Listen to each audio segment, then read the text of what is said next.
श्री स्वामी समर्थ. स्वामी महाराज तुमच्या सर्व चांगल्या इच्छा पूर्ण करो ही स्वामींच्या चरणी प्रार्थना करते आणि आजच्या या नवीन व्हिडिओला सुरुवात करते. आपल्या हिंदू धर्मात 3.5 मुहूर्तांना अत्यंत महत्त्व आहे आणि त्यापैकीच एक म्हणजे अक्षय तृतीया. यंदा 19 एप्रिल 2026 रोजी आपण अक्षय तृतीया साजरी करणार आहोत. या दिवशी केलेले दान, जप आणि खरेदी कधीही संपत नाही, ती अक्षय राहते असे मानले जाते. आजच्या व्हिडिओमध्ये आपण पाहणार आहोत अक्षय तृतीयेचा शुभ मुहूर्त काय, या दिवशी काय करावे, काय टाळावे, कोणत्या चुका टाळाव्यात, पूजेचा शुभ मुहूर्त, पूजाविधी, पितृपूजन आणि अक्षय तृतीयेचा अक्षय कलश कसा भरायचा आणि संपूर्ण अक्षय तृतीयेची माहिती या आजच्या व्हिडिओमध्ये मी तुमच्यासोबत शेअर करणार आहे. त्यामुळे तुम्ही हा व्हिडिओ स्किप न करता शेवटपर्यंत नक्की पहा. जर या चॅनलवरती तुम्ही नवीन असाल तर चॅनलला सबस्क्राईब करा आणि असेच माहितीपूर्ण नवनवीन व्हिडिओ पाहण्यासाठी बेल आयकॉनलाही प्रेस करा, म्हणजे जेव्हा कधी मी नवीन व्हिडिओ अपलोड करेल त्याचं नोटिफिकेशन सर्वात अगोदर तुम्हाला भेटेल आणि तुम्ही एक पण व्हिडिओ मिस करणार नाही. त्याचबरोबर कमेंटमध्ये जय माता लक्ष्मी लिहायला अजिबात विसरू नका, जेणेकरून माता लक्ष्मीची तुमच्या कुटुंबावर, मुलांवर अगदी भरभरून अशी कृपा होईल. यंदा वैशाख शुद्ध तृतीया ही रविवार 19 एप्रिल 2026 रोजी आहे. 19 एप्रिल सकाळी 10:49 तृतीया तिथीचा प्रारंभ होत आहे. तृतीया तिथीची समाप्ती ही 20 एप्रिल सकाळी 7:27 होणार आहे. पूजा आणि सोने खरेदीचा सर्वोत्तम मुहूर्त हा सकाळी 10:49 पासून ते दुपारी 12:21 पर्यंत असेल. हा काळ सर्वात शुभ मानला जातो. अक्षय तृतीयेचं जर महत्त्व पाहायला गेलं तर अक्षय म्हणजे ज्याचा कधीही क्षय होत नाही किंवा जे कधीही संपत नाही. पौराणिक कथेनुसार याच दिवशी भगवान परशुरामांचा जन्म झाला होता. या दिवशी त्रेतायुगाची सुरुवात झाली असे मानले जाते. असे म्हणतात की महाभारताचे लेखनही याच दिवशी सुरू झाले होते. या दिवशी गंगा नदी स्वर्गातून पृथ्वीवर अवतरली होती. अशा अनेक ज्या काही घटना आहेत तर त्या या अक्षय तृतीयेच्या दिवशी तयार झालेल्या होत्या. तर या दिवशी आपल्याला काय करायचं असतं ते आपण सर्वात अगोदर बघूया. समृद्धी मिळवण्यासाठी या दिवशी काही गोष्टी आवर्जून कराव्या. त्यामध्ये या दिवशी पाणी, थंड पेय, छत्री, पंखा किंवा धान्य दान करणे अत्यंत पुण्यकारक मानले जाते. उन्हाळ्याचे दिवस असल्याने गरजूंना पाणी पाजणे हे मोठे पुण्य असते. या दिवशी सोने खरेदी करणे शुभ मानले जाते. पण जर सोने घेणे शक्य नसेल तर चांदीची वस्तू, नवीन भांडे किंवा अगदी थोड्या प्रमाणात धने खरेदी करणेही शुभ असते. सकाळी लवकर उठून स्नान करून लक्ष्मी आणि विष्णूची पूजा करा. त्यांना पिवळी फुले आणि नैवेद्य अर्पण करा. या दिवशी गृहप्रवेश, नवीन व्यवसाय किंवा कोणत्याही शुभ कार्याची सुरुवात करण्यासाठी हा दिवस सर्वोत्तम आहे. या दिवशी काही गोष्टी करणे शास्त्राने निषिद्ध मानलेले आहेत. त्यामध्ये या दिवशी लोखंडाच्या वस्तू किंवा धारदार वस्तू, कात्री, चाकू खरेदी करणे टाळावे.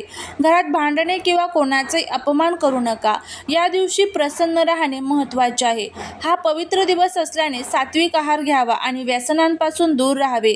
शक्य असल्यास प्लास्टिक किंवा काचेच्या टाकाऊ वस्तूंची खरेदी या दिवशी करू नका. अक्षय तृतीयाची संपूर्ण आपण माहिती बघितलेली आहे. या दिवशी काय करावं, काय टाळावं. आता त्यानंतर आपण अक्षय तृतीयाची पूजा विधी जी आहे तर ते आपण बघूया. पूजा अक्षय तृतीयाची कशी करायची, त्यानंतर पूजेचा शुभ मुहूर्त बघूया आणि त्यानंतर आपण पितृपूजन कशा पद्धतीने करायचं ते देखील बघूया. अक्षय तृतीयेच्या दिवशी केलेली पूजा आणि अक्षय कलश भरण्याची पद्धत अत्यंत शास्त्रोक्त आणि फलदायी मानली जाते. तेच आपण बघूया. सर्वात प्रथम अक्षय तृतीयाची पूजाविधी. सकाळी लवकर उठून पवित्र स्नान करावे. पूजेच्या वेळी पिवळे फुले किंवा लाल वस्त्रे परिधान करणे शुभ मानले जाते.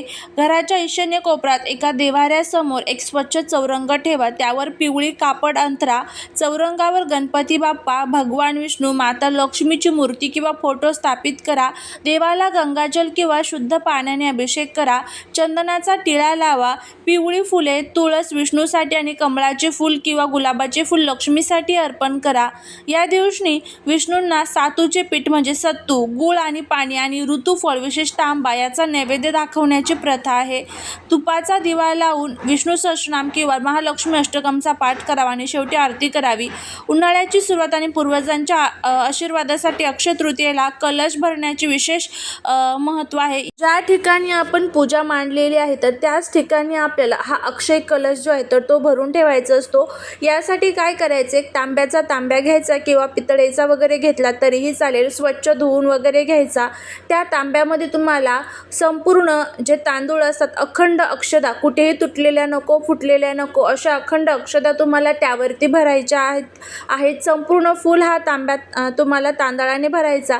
त्यावरती थोडेसे तुम्हाला कॉईन्स जे असतात, ज्याला आपण नाणी म्हणतो, जी पैशांची नाणी, 1 रुपये 2 रुपये जे काही असेल ते तुम्हाला त्यावरती ठेवायचे आहे. जर तुमच्याकडे सोनं असेल तर थोडंसं सोनं, जे काही असेल, अंगठी असेल, जे काही तुमच्याकडे असेल तर थोडंसं सोनं तुम्हाला त्यावरती ठेवायचं आहे. त्यानंतर एखादी नोट तुम्हाला 10 रुपयाची, 20 रुपयाची जी नोट तुमच्याकडे असेल पैशांची ती ठेवायची आहे. आणि त्या सर्ववरती तुम्हाला हळदी कुंकू अक्षता अर्पण करायचे आहे. माता लक्ष्मीला नमस्कार करायचा आहे. आणि त्यानंतर हा अक्षय कलश जो आहे तर तो तिथे पूजेमध्ये तुम्हाला ठेवायचा आहे. अशा पद्धतीने हा अक्षय कलश भरायचा. त्यानंतर दुसऱ्या दिवशी काय करायचं, ही संपूर्ण पूजा काढत असताना तुम्हाला त्यातलं जे काही सर्व साहित्य आहे तर ते काढून घ्यायचं. जे आपण पैशांची नाणी वगैरे, सोनं वगैरे ठेवलेलं आहे तर ते सर्व काढून घ्यायचं. आणि जे तांदूळ होते तर ते तुम्हाला दान करायचे आहे. एखाद्या गरीब गरजू व्यक्तीला दान करा. तुमच्या आजूबाजूला कोणी येत असेल गरीब वगैरे तर त्यांना दान केले तरीही चालेल. तांब्या परत तुम्ही पूजेमध्ये वापरू शकता. अशा पद्धतीने तुम्हाला अक्षय कलश जो आहे तर तो भरायचा आहे. आणि त्याचबरोबर आता या दिवशी आपल्या पूजेचा शुभ मुहूर्त कोणता असणार आहे तर ते आपण बघूया. तर बघा, अक्षय तृतीयेचा पूजेचा सर्वोत्तम शुभ मुहूर्त हा सकाळी 10:49 ते दुपारी 12:21 आहे. हा वेळ पूजा आणि संकल्प करण्यासाठी अत्यंत शुभ आहे. तृतीया तिथी हिचा प्रारंभ मी तुम्हाला सांगितलेला आहे. तृतीया तिथीची समाप्तीसुद्धा मी तुम्हाला सांगितलेली आहे. या दिवशी संपूर्ण दिवस स्वयंसिद्ध मुहूर्त मानला जातो. त्यामुळे तुम्ही पूर्ण दिवसभरात कधी शुभ कार्य करू शकता. मात्र विशेष फलप्राप्तीसाठी दुपारी 12:21 पर्यंतची वेळ सर्वोत्तम मानली जाते. त्यामुळे त्या वेळेमध्ये जर शक्य असेल तर तेव्हा तुम्हाला पूजा जी आहे तर ती करून घ्यायची आहे. आता त्यानंतर आपण पितृपूजन जे आहे तर ते कशा पद्धतीने या दिवशी केलं जातं ते आपण बघूया. अक्षय तृतीयेला पितरांचे स्मरण केल्याने त्यांचे आशीर्वाद मिळतात. सकाळी लवकर स्नान उरकून दक्षिण दिशेला तोंड करून पितरांचे स्मरण करावे. एका तांब्यामध्ये पाणी घेऊन त्यात काळे तीळ टाकावे आणि ते पाणी डाव्या हाताच्या अंगठ्यावरून सोडावे. याला पितृतर्पण म्हणतात. पितरांच्या नावाने पाण्याचा भरलेला मातीचा घडा दान करणे या दिवशी सर्वोत्तम मोठे पुण्य मानले जाते. पितरांच्या आवडतीचा नैवेद्य यामध्ये प्रामुख्याने आमरस आणि पुरणपोळी किंवा सातूचे पदार्थ असतात. तर आता केळी कशी भरायची ते आपण बघूया. अक्षय तृतीयेला सुवासिनीची ओटी भरण्याची किंवा केळी भरणे अशी आपल्याकडे प्रथा असते.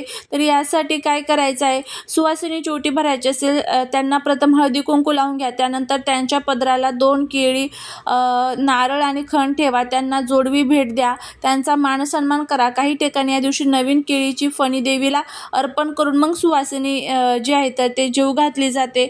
सुवासिनी जेव घालायची आहे, तिचा मान सन्मान करायचा आहे. तुमच्याकडे ज्या पद्धतीने तिचं पूजन केलं जातं त्या पद्धतीने करायचं आहे. त्यानंतर आता बघा, अक्षय तृतीयेच्या दिवशी करा केळीसुद्धा आपल्याला पूजायची असते ती पितरांच्या नावाने. तर एक पाट घ्यायचा आहे. त्यावरती तुम्हाला थोडेसे गहू ठेवायचे आहे. त्यावरती जी करा आपण आणलेली आहे तर ती पाण्याने भरून ठेवायची आहे. त्यानंतर त्याला आपल्याला उभ्या 5 रेषा अष्टगंधाच्या ओढायच्या आहेत. त्यानंतर त्यावरती तुम्हाला एखादं मोसमी जे फळ असतं, खरबूज किंवा आंबा, तर तो ठेवायचा आहे. पितरांचं तुम्हाला स्मरण करायचं आहे. अशा पद्धतीने करा केळीचं जे पूजन आहे तर ते या दिवशी केलं जातं. तर नक्की तुम्हाला या गोष्टी ज्या आहेत तर त्या करायच्या आहेत. तुम्ही करून बघा. याचा तुम्हाला खूप चांगला फायदा जो आहे तर तो बघायला मिळेल. चालेली सेवा ही महाराजांच्या चरणी रुजू करते. जर हा व्हिडिओ आवडला तर लाईक, शेअर, सबस्क्राईब करा. श्री स्वामी समर्थ.